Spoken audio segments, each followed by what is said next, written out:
Donkey Kong Bonanza is kind of like the coolest thing Nintendo has done since Joker got into Smash Ultimate, don't at me.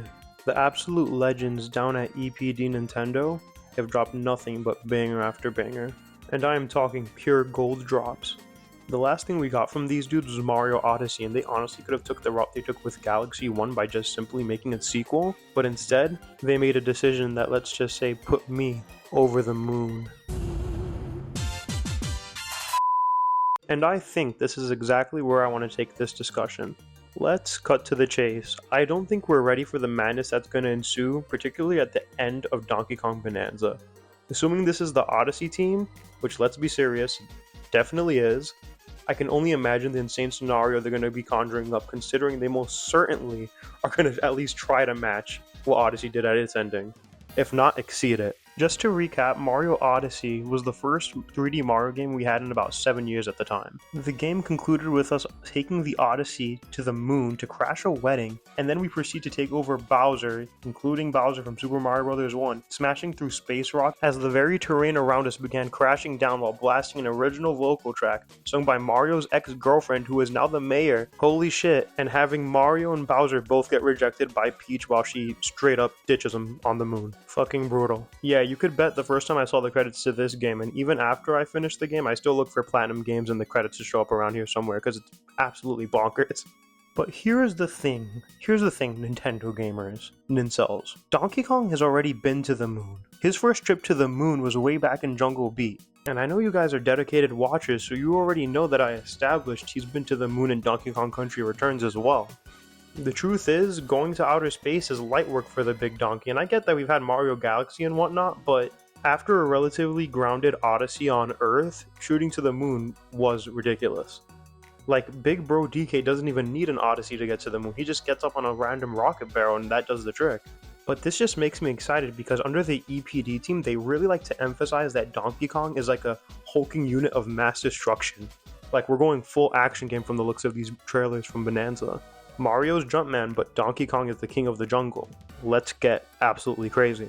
Using slabs to bludgeon enemies, hurling stones and clumps of shit like real monkeys. We've already seen all these things and this is just the trailer for Bonanza.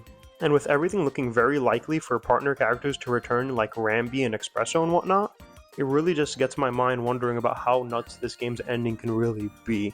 Not that I don't care about anything beforehand, but I'm just so excited to see what kind of spectacle Nintendo cooks up for this. So in honor of that, I'm going to run through some of my shower thoughts.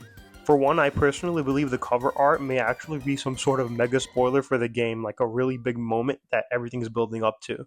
It's looking like the game might be some sort of dissension down the Northern Hemisphere, and if you've been following these grade A DK speculators, you'll know that there's basically an 80% chance that King K. Rool is in this game. And I am of the belief that either he or some greater threat may be at the core of the planet, and I'm nowhere near informed enough to pretend like I know how we're gonna get there, but I'm talking in super duper broad strokes, so bear with me. I imagine that whatever DK is striking at in this picture may be able to propel us back into space. I know they seem to just really love space, but I'm all there for it. It's a great idea for a set piece, and it never fails to be exciting when a game ends in outer space. Yes, I'm a Sonic fan. I can just totally see some sort of insane spectacle with a showdown with some sky platforming through asteroids or something absolutely nutty like spaceships, literal spaceships, like space pirate ships. Like, even if they wanted to abandon all of their moon coding, let's take another look at this. Like, what if they just go full Journey to the West and somehow we're just straight up propelled to the heavens and we're fighting K. Rool in some sort of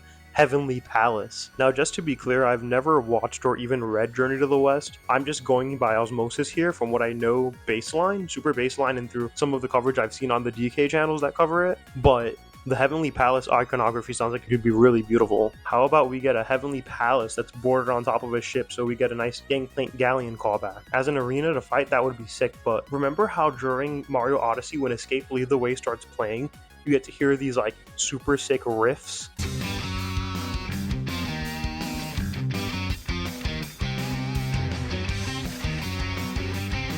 Riffs that call back to Bowser's theme from Mario 64, even during like the New Donk City Festival where we hear the original Donkey Kong music. Oh, speaking of original Donkey Kong, spoiler alert if you didn't see that picture with baby Pauline, what if she ends up singing some sort of original track at the end of the game? Could be a remix of the DK rap, or it could be my most compelling theory, manifesting. What if they had another idea that they wanted to use from Mario Odyssey for this game that had to do with the very end? What if King K. Rool becomes a last minute escape partner of some sort?